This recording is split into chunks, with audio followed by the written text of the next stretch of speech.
आज का ये जो वीडियो है, इस वीडियो में हम संसद के बारे में डिस्कस करेंगे।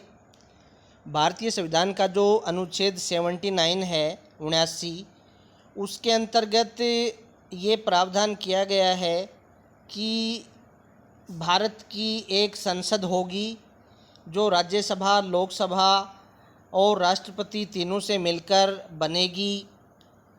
तो आज के इस वीडियो में हम संसद का जो लोकप्रिय और जो निम्न सदन है लोकसभा, उसके बारे में डिस्कस करेंगे, उसके बारे में विस्तार से डिस्कस करेंगे।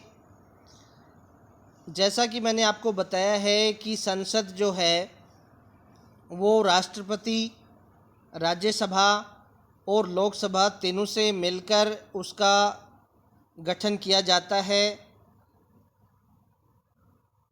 संसद का जो उच्च सदन है जो राज्यों का प्रतिनिधित्व करता है उसका नाम है वो राज्यसभा रखा गया है, और जो निम्न सदन है जो जनता का प्रतिनिधित्व करता है जिसको लोकप्रिय सदन के नाम से हम जानते हैं उसका नाम लोकसभा रखा गया है।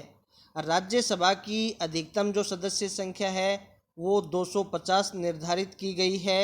इसमें से 238 सदस्यों का तो संबंधित राज्यों की विधानसभाओं द्वारा निर्वाचन किया जाता है और 12 सदस्य हैं वो मनोनीत किए जाते हैं, जिनको शिक्षा, कला, साहित्य, विज्ञान, खेलकूद इनके क्षेत्र में विशेष ज्ञान प्राप्त होता है या जो ख्याति प्राप्त होते हैं। लोकसभा की जो सदस्य संख्या है वो अधिकतम 552 निर्धारित की गई है। इसमें से 530 सदस्य हैं वो तो राज्यों से निर्वाचित किए जाते हैं, 20 केंद्र शासित प्रदेशों से निर्वाचित किए जाते हैं और 2 सदस्य हैं वो अनुच्छेद 331 के अंतर्गत एंग्लो इंडियन समुदाय के होते हैं जो राष्ट्रपति मनोनीत करता है। लेकिन वर्तमान समय में सदस्य संख्या है वो 545 निर्धारित की गई है। इनमें से 530 सदस्य राज्यों से, 13 सदस्य केंद्र शासित प्रदेशों से और 2 सदस्य एंग्लो इंडियन होते हैं जिनको भारत का राष्ट्रपति है वो मनोनीत करता है। तो इस प्रकार हमने देखा कि राष्ट्रपति, राज्यसभा और लोकसभा तीनों से मिलकर संसद के गठन का प्रावधान किया गया है। अब हम देखते हैं कि भारतीय शासन प्रणाली का जो दूसरा आधार स्तंभ है वो संघीय विधायिका है, जिसको हम संसद या व्यवस्थापिका के नाम से जानते हैं।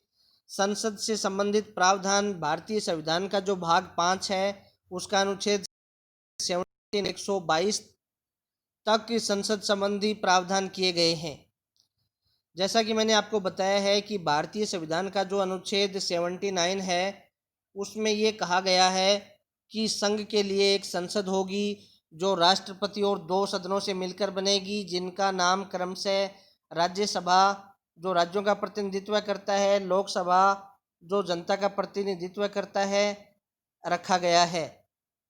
इस प्रकार भारतीय संविधान द्वारा ब्रिटिश संविधान की भांति राज्य के संवैधानिक प्रमुख यानी राष्ट्रपति को संसद का अभिन्न अंग बनाया गया है और 1935 का जो भारत शासन अधिनियम था उसके द्वारा केंद्र में जो द्विसदनात्मक व्यवस्था की स्थापना की गई थी, इसी के चलते या इसी को अपनाते हुए भारत में भी द्विसदनात्मक व्यवस्थापिका है उसका गठन किया गया है।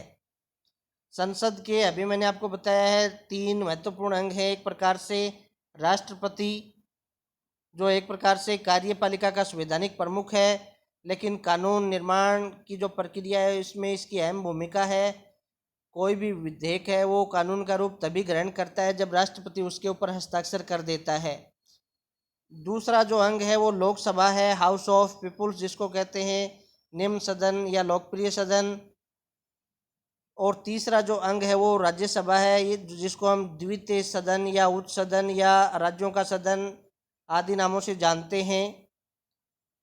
लोकसभा की संरचना के बारे में यदि बात करें तो भारतीय संविधान के अनुसार लोकसभा का जो गठन है वो व्यस्त मताधिकार के आधार पर किया जाता है। प्रत्यक्ष चुनाव द्वारा जनता जो है वो अपने प्रतिनिधियों का चुनाव करती है। लोकसभा को लोकप्रिय सदन कहा जाता है क्योंकि इसके सदस्य जो हैं वो जनता के द्वारा प्रत्यक्ष रूप से निर्वाचित किए जाते हैं। इसको अंग्रेजी में हाउस ऑफ पीपुल्स भी कहा जाता है। लोकसभा है वो राज्यसभा से अधिक शक्तिशाली है। अनेक प्रसंगों में संसद का आश्रय लोकसभा से ही लिया जाता है।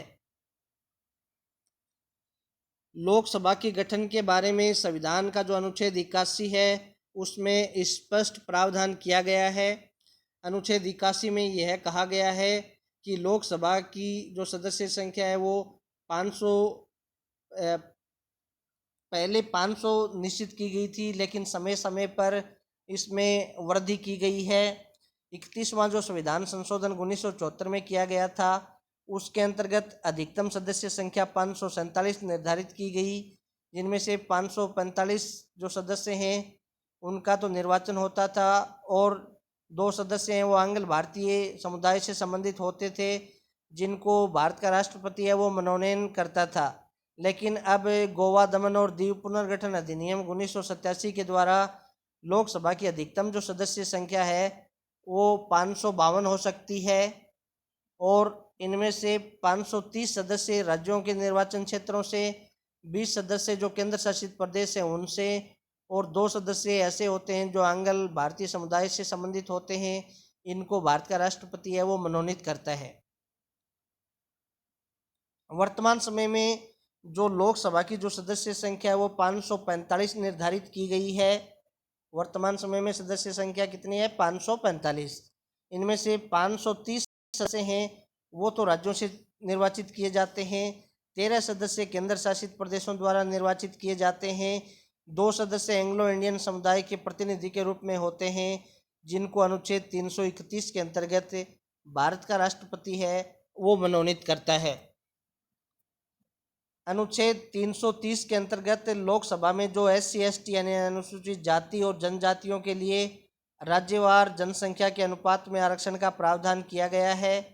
यह प्रावधान जो है वो प्रारंभ में 10 वर्ष के लिए किया गया था, लेकिन समय समय पर जो संविधान संशोधन हुए हैं उनके द्वारा इस आरक्षण को 10-10 वर्षों के लिए आगे बढ़ाया जाता रहा है। 95वां जो संविधान संशोधन 2009 में किया गया था उसके अनुसार अनुच्छेद 334 में संशोधन कर लोकसभा में SC और ST का जो आरक्षण है और आंग्ल भारतीय जो सदस्य हैं उनको मनोनीत करने संबंधी जो प्रावधान है वो 2020 तक बढ़ा दिए गए हैं। लोकसभा में राज्यों के स्थानों का जो आवंटन है वो उनकी जनसंख्या के आधार पर किया जाता है, किंतु प्रतिनिधित्व का अनुपात है वो सभी राज्यों में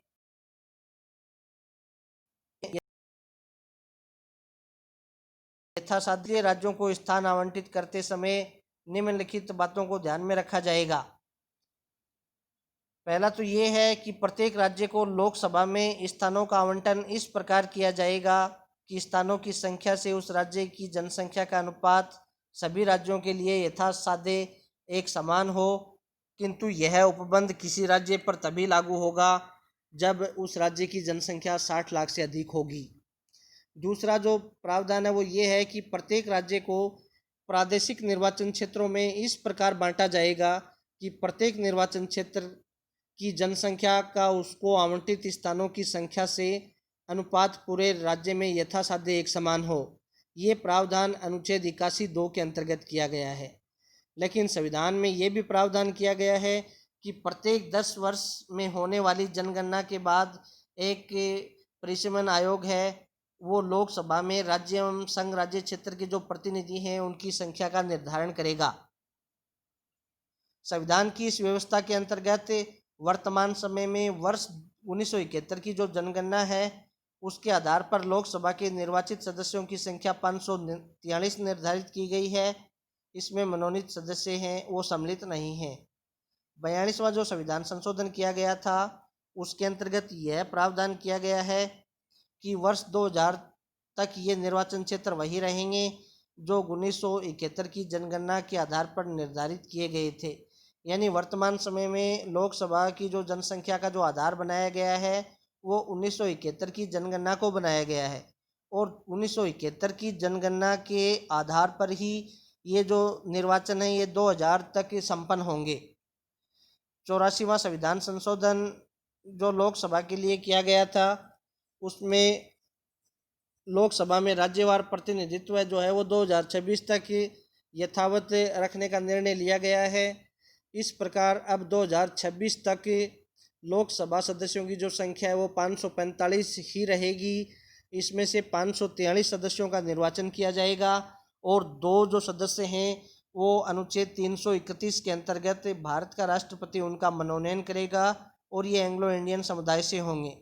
इस प्रकार कुल स्थानों और राज्यवार प्रतिनिधित्व को यथावत रखते हुए राज्य में निर्वाचन क्षेत्रों का परिसीमन है वो किया जा सकता है।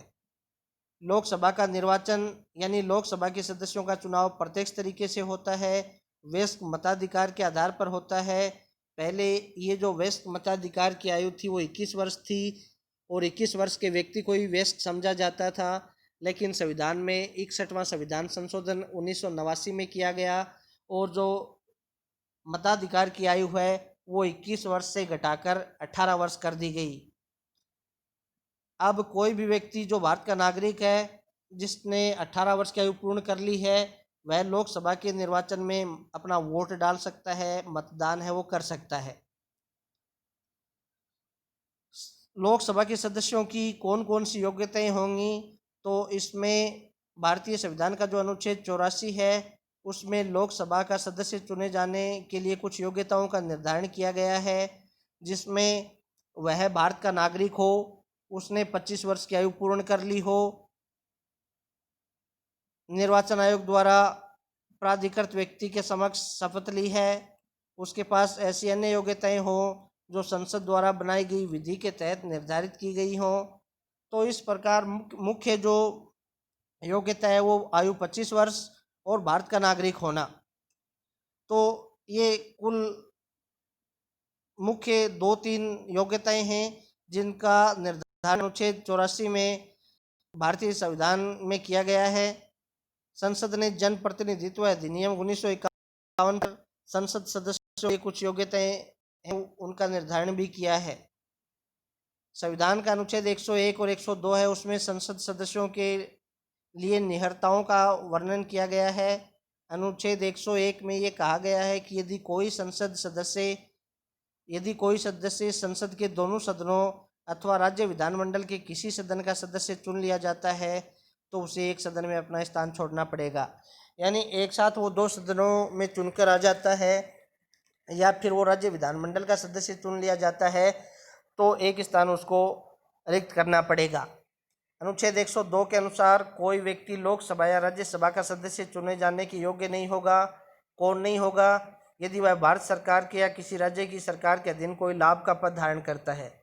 यानी भारत सरकार में या राज्य सरकार में यदि किसी लाभ के पद पर कोई व्यक्ति कार्यरत है तो वह लोकसभा या राज्यसभा का सदस्य नहीं बन सकता। मंत्रियों का पद है वो लाभ का पद नहीं माना जाता है। दूसरी जो कंडीशन है वो ये है कि वह दिवालिया हो या विकृतिचित हो।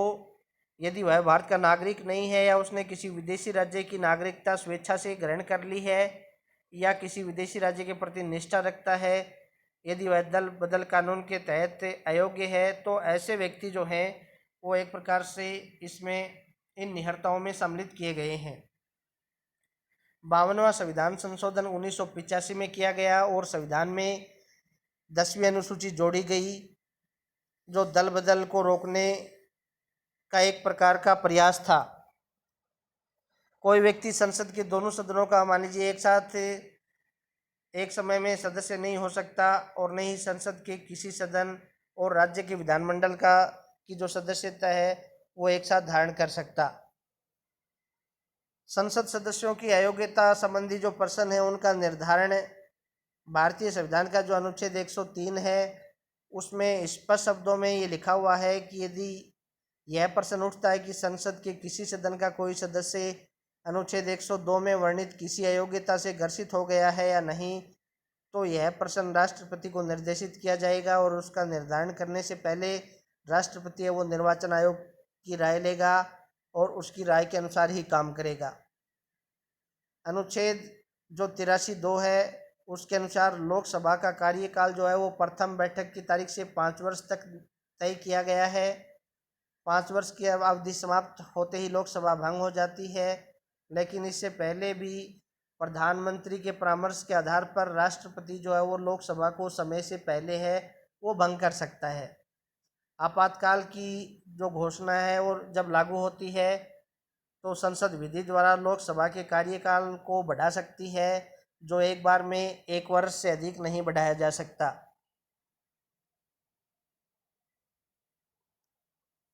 42वां जो संविधान संशोधन 1976 में किया गया था, उसके द्वारा लोकसभा का जो कार्यकाल है वो 5 वर्ष से बढ़ाकर 6 वर्ष किया गया। लेकिन 44वां जो संविधान संशोधन 1978 में किया गया था, उसके द्वारा पुनः जो लोकसभा का कार्यकाल है वो 6 वर्ष से कम करके 5 वर्ष कर दिया गया है। अधिवेशन व गणपूर्ति, जिसको हम कोरम के नाम से जानते हैं, तो ये जो कोरम है यानी ये 1/10 रखा गया है। कोरम या गणपूर्ति क्या होती है कि कोई भी सभा या सदन की कार्यवाही जब तक शुरुआत नहीं की जाएगी, जब तक कि उसमें न्यूनतम जो सदस्य संख्या है उसकी उपस्थिति सुनिश्चित नहीं हो जाए। तो वर्तमान समय में यदि हम लोकसभा की गणपूर्ति देखें तो अधिकतम सदस्य संख्या 545 है। 545 का 1/10 कोरम 55 होता है। तो जब तक 55 सदस्य लोकसभा में उपस्थित नहीं होंगे तब तक उसकी गणपूर्ति नहीं होगी और उसके बिना सदन की कार्यवाही है उसकी शुरुआत नहीं होगी। राष्ट्रपति कम से कम 1 वर्ष में 2 बार लोकसभा का अधिवेशन बुलाता है। लोकसभा के एक सत्र की अंतिम बैठक और आगामी सत्र की जो प्रथम बैठक होती है उसके बीच 6 माह से अधिक का अंतर नहीं होता है। अब देखिए यहाँ पे बात करते हैं लोकसभा के प्रमुख पदाधिकारियों में। लोकसभा का है, लोकसभा का महासचिव है। इन सब के बारे में एक एक करके आज के इस वीडियो में हम डिस्कस करेंगे। लोकसभा अध्यक्ष, जैसा कि हमने देखा है कि भारत में संसदीय शासन प्रणाली है उसको अपनाया गया है और इस कारण लोकसभा को राजनीतिक व्यवस्था में महत्वपूर्ण स्थान भी प्रदान किया गया है, क्योंकि यह सीधा जनता का प्रतिनिधित्व करता है। इसी कारण लोकसभा अध्यक्ष को जो भारतीय संविधान में जो वरीयता क्रम है उसमें 6ठा स्थान प्रदान किया गया है। हमारे यहाँ लोकसभा स्पीकर को लगभग वही शक्तियाँ प्रदान की गई हैं जो ब्रिटेन के हाउस ऑफ कॉमन्स का जो स्पीकर है उसको प्रदान की गई है। लोकसभा अध्यक्ष की भांति एक उपाध्यक्ष भी निर्वाचित करती है। यह उपाध्यक्ष अध्यक्ष की अनुपस्थिति में सदन की अध्यक्षता करता है और उपाध्यक्ष सचिवालय बजट समिति का अध्यक्ष भी होता है। अब बात करते हैं प्रोटेम स्पीकर की। कोई भी आम चुनाव जब होते हैं उसके पश्चात राष्ट्रपति लोकसभा का जो सबसे वरिष्ठ सदस्य या व्यक्ति होता है उसको प्रोटेम स्पीकर के रूप में नियुक्त करता है। स्पीकर का चुनाव और नवनिर्वाचित सदस्यों को शपथ ग्रहण कराना प्रोटेम स्पीकर का कार्य है। प्रोटेम स्पीकर सर्वप्रथम बहुमत दल के उम्मीदवार का स्पीकर के रूप में प्रस्ताव रखता है। यदि इस प्रस्ताव को लोकसभा बहुमत से स्वीकार कर लेती है तो लोकसभा स्पीकर का चुनाव हो जाता है, अन्यथा प्रोटेम स्पीकर है वो अन्य दूसरे सदस्यों के नाम का प्रस्ताव रखता है। लोकसभा का महासचिव, यह कार्यपालिका का स्थायी पदाधिकारी होता है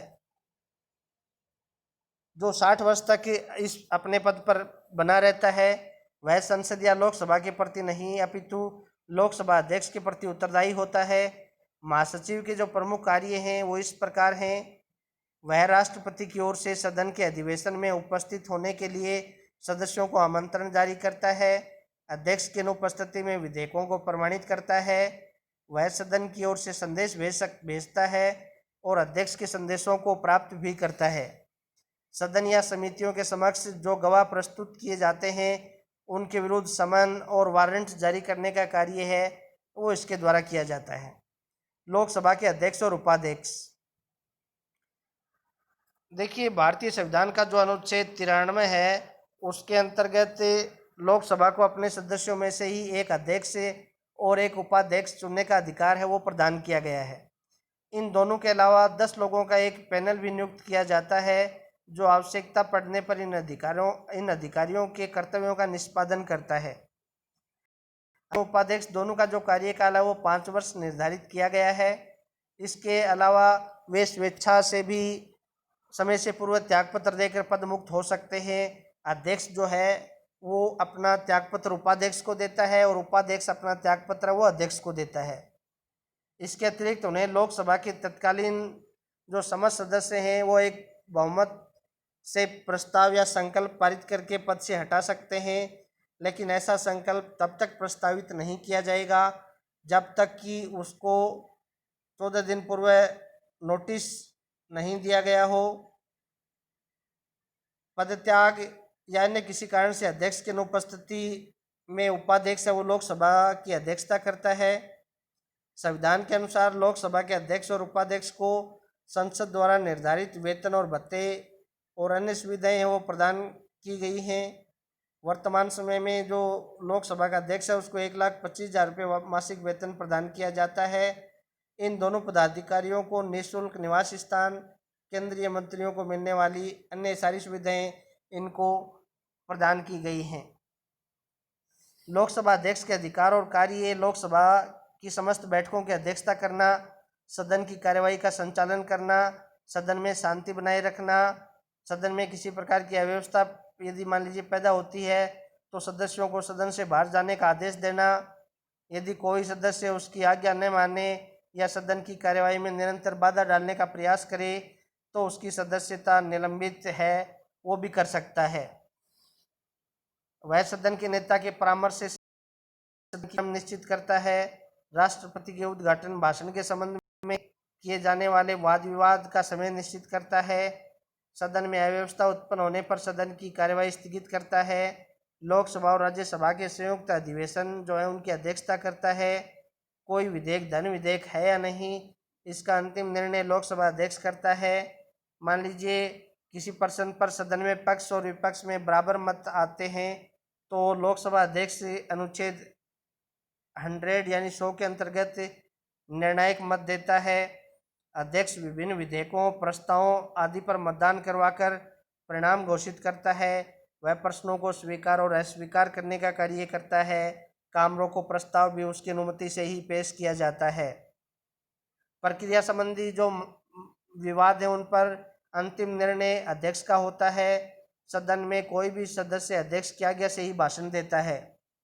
वह सदन की कार्यवाही से ऐसे शब्दों को निकाले जाने का आदेश दे सकता है जिन्हें वह असंसदीय और अशिष्ट समझता हो। सदन और राष्ट्रपति के बीच सारा पत्र व्यवहार लोकसभा अध्यक्ष के माध्यम से ही होता है। इस प्रकार वह सदन और राष्ट्रपति के मध्य एक प्रकार से सेतु या कड़ी के रूप में कार्य करता है। लोकसभा अध्यक्ष जो है वो संसद की कुछ समितियों का भी पदेन सभापति होता है। वह सदन में दर्शकों, प्रेस प्रतिनिधियों के प्रवेश पर नियंत्रण है वो भी लगा सकता है। वह सदन के सदस्यों के विशेष अधिकारों की रक्षा करता है। अध्यक्ष की अनुपस्थिति में उक्त सभी कार्यों का संपादन उपाध्यक्ष करता है। यदि दोनों पदाधिकारी अनुपस्थित हों तो लोकसभा अपने सदस्यों में से एक सदस्य को अध्यक्ष के रूप में चुनती है। अब देखिए लोकसभा के पास में कौन कौन सी शक्तियां और कार्य हैं, एक एक करके हम लोकसभा की शक्तियों और कार्यों के संबंध में डिस्कस करने वाले हैं। यद्यपि लोकसभा संसद का निम्न सदन है, लोकप्रिय सदन है, लेकिन वह राज्यसभा से अधिक शक्तिशाली है। वह जनता का वास्तविक प्रतिनिधित्व करने वाला सदन है। लोकसभा को कौन कौन सी शक्तियां प्रदान की गई हैं इस संबंध में एक एक कर हम उन शक्तियों के बारे में डिस्कस करेंगे। पहली जो शक्ति है वो है व्यवस्थापिका संबंधी शक्ति या व्यवस्थापन संबंधी शक्ति। कोई भी विधेयक है वो कानून का रूप तभी ग्रहण करता है जब लोकसभा उसको स्वीकृत कर देती है। राज्यसभा में यदि कोई विधेयक पारित हो जाता है तो उसे लोकसभा द्वारा पारित किया जाना आवश्यक है। यदि किसी साधारण विधेयक को पुनः स्थापित किया गया है और उसके संबंध में संसद के दोनों सदनों में किसी प्रकार का कोई मतभेद पैदा होता है तो भारत का जो राष्ट्रपति है वो अनुच्छेद 108 के अंतर्गत दोनों सदनों की संयुक्त बैठक है वो बुला सकता है। इस बैठक में साधारण बहुमत द्वारा विधेयक को पारित किया जाता है। राज्यसभा की तुलना में लोकसभा की जो सदस्य संख्या है वो लगभग दुगुनी से भी अधिक होने के कारण विधेयक का अंतिम निर्णय या विधेयक के भाग्य का जो फैसला है वो लोकसभा सदस्यों द्वारा ही किया जाता है। इस प्रकार कानून के क्षेत्र में लोकसभा को राज्यसभा की अपेक्षा अधिक शक्तियां प्रदान की गई हैं। कार्यपालिका पर नियंत्रण की शक्ति भी है। भारतीय संविधान के द्वारा संसदीय व्यवस्था को अपनाया गया है। इसमें कार्यपालिका को व्यवस्थापिका के नियंत्रण में कार्य करना पड़ता है। भारत में लोकसभा का कार्यपालिका अर्थात मंत्रिपरिषद पर पूर्ण नियंत्रण होता है। केंद्रीय जो मंत्रिपरिषद है वो सामूहिक रूप से लोकसभा के प्रति ही उत्तरदायी होता है।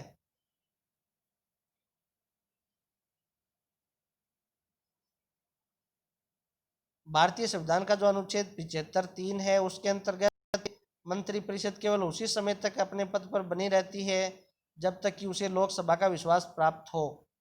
यदि लोकसभा मंत्रिपरिषद के विरुद्ध अविश्वास प्रस्ताव पारित कर देती है त्यागपत्र देना पड़ता है। यदि लोकसभा सरकार द्वारा पेश किए गए बजट को अस्वीकार कर देती है या राष्ट्रपति के अभिभाषण के लिए उसके धन्यवाद प्रस्ताव को अस्वीकृत कर देती है तो भी मंत्रिपरिषद है उसको त्यागपत्र देना पड़ता है। इसके अलावा लोकसभा अनेक प्रकार से कार्यपालिका पर नियंत्रण रखती है, जैसे प्रश्न पूछना, पूरक प्रश्न पूछना, काम रोको प्रस्ताव, निंदा प्रस्ताव, कटौती प्रस्ताव। तो इस प्रकार के प्रस्तावों द्वारा अपना विरोध प्रदर्शित कर सकती है। कार्यपालिका पर नियंत्रण की शक्ति के अंतर्गत लोकसभा, संघ लोक सेवा आयोग, भारत का नियंत्रक और महालेखा परीक्षक, वित्त आयोग, भाषा आयोग की रिपोर्ट है उनके ऊपर विचार करती है। अब वित्तीय क्षेत्र में भी लोकसभा को विशेष शक्तियां प्रदान की गई हैं। पहला तो ये है कि भारतीय संविधान का जो अनुच्छेद 109 है उसके अनुसार धन विधेयक केवल लोकसभा में ही प्रस्तावित किया जाएगा, राज्यसभा में नहीं। दूसरा, लोकसभा से मान लीजिए कोई धन विधेयक है या वित्तीय विधेयक है वो पारित हो गया और वो जाएगा राज्यसभा के पास, तो राज्यसभा उसको 14 दिन तक रोक के रख सकती है और आवश्यक परामर्श है वो लोकसभा को दे सकती है। लेकिन परामर्श मानना या न मानना लोकसभा की इच्छा है, उसके ऊपर निर्भर करता है। राज्यसभा विधेयकों में संशोधन के लिए सुझाव दे सकती है, लेकिन इसको मानना या न मानना लोकसभा की इच्छा पर निर्भर है, जैसा कि मैंने आपको बताया है।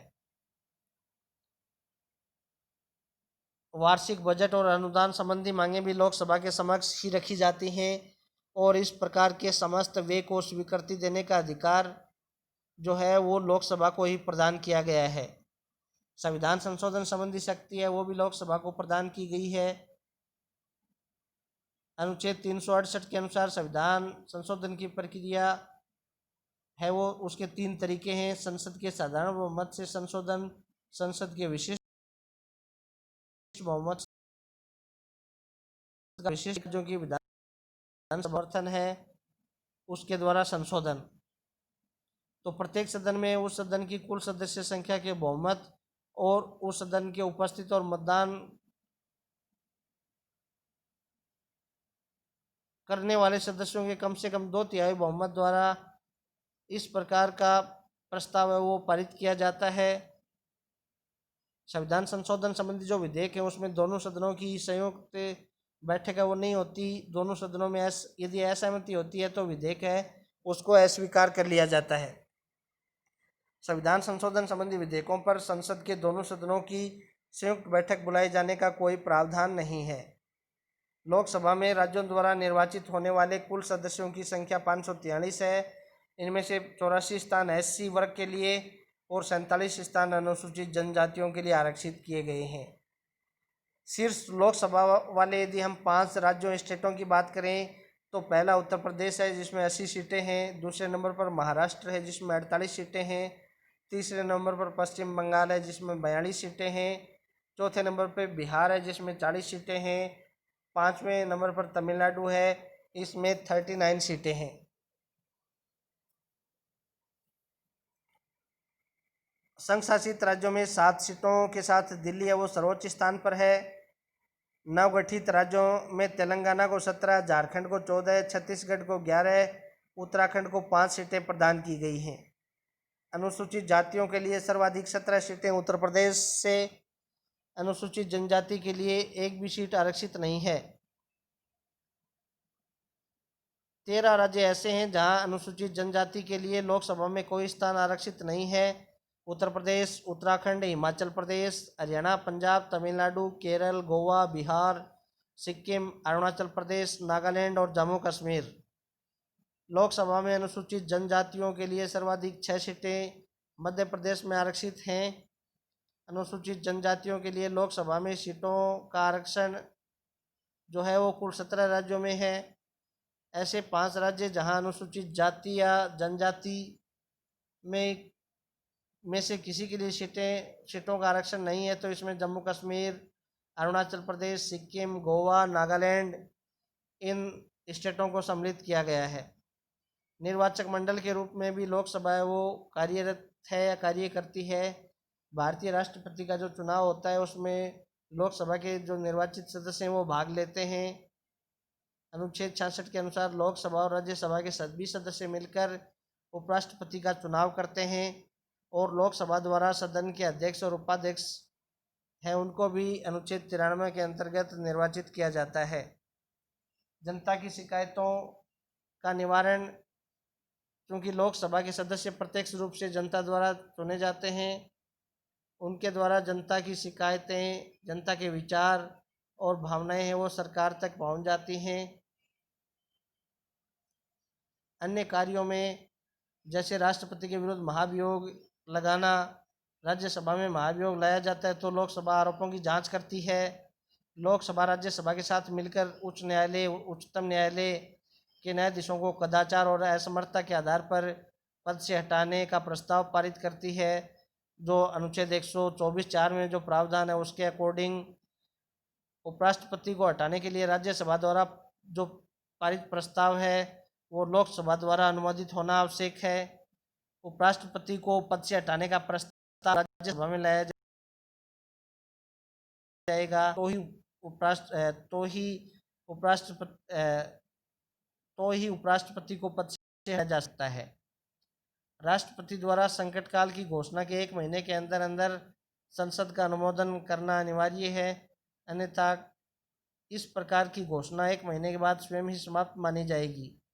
यदि राष्ट्रपति सर्वक्षमा देना चाहे तो उसकी स्वीकृति संसद से लेनी आवश्यक है। तो आज के इस वीडियो में हम संसद के बारे में डिस्कस किया और संसद के बारे में भी विशेषतः जो लोकसभा है उसके बारे में डिस्कस किया। आगे का जो वीडियो है उसमें हम संसद का जो दूसरा सदन है राज्यसभा, उसके बारे में डिस्कस करेंगे। धन्यवाद।